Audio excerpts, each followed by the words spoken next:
I was weak. After 9 months of the American plague, I didn't know how to recover from my trauma. I didn't know how to feel safe and acknowledged. Being a victim of COVID-19 was agonizing. It felt like a personal hell I had to live through. What was worse was the constant self-blaming, the burden of guilt I carried around every day. My mom helped me recover physically, but my emotional and mental well-being did not improve. I rarely consulted with my family on my matters because letting them know would only mean that I was an added burden. I was weak. Then I met Mr. Adler. Above all of my other teachers, the one person I want to thank for helping me deal with my unspoken trauma is Mr. Adler, my psychology teacher at Cliffside Park High School. The start of the year began with remote learning, but what made my school year different was being behind a screen. What made it different was the empathy that came through it. Unlike me, Mr. Adler is frank and direct. In his class, being vulnerable is not being weak. It brings growth and discovery. He committed his time and energy both in and out of class, helping me become a better person. He listens. No, Mr. Adler makes the world listen. As we suffer through the pandemic, Mr. Adler taught us to sublimate our anger and grief into something positive. The result was a book called The Class of COVID-19.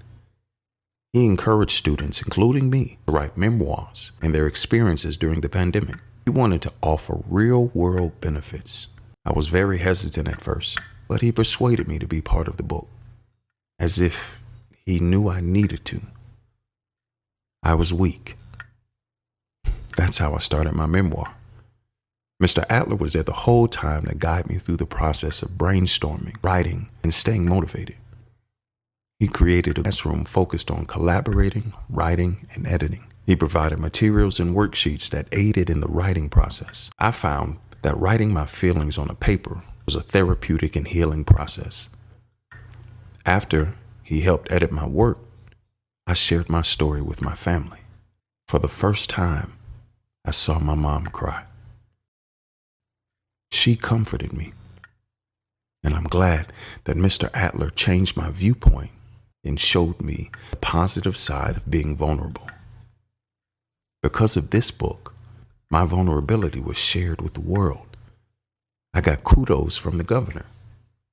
I was even interviewed by the Wall Street Journal.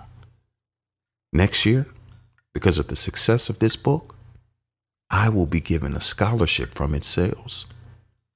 Mr. Adler put it all together for free in his own time, and my future will be better because of it. He knew my story was important. He made sure everybody else knew it too. I was weak. I'm not weak anymore. Thank you, Mr. Adler.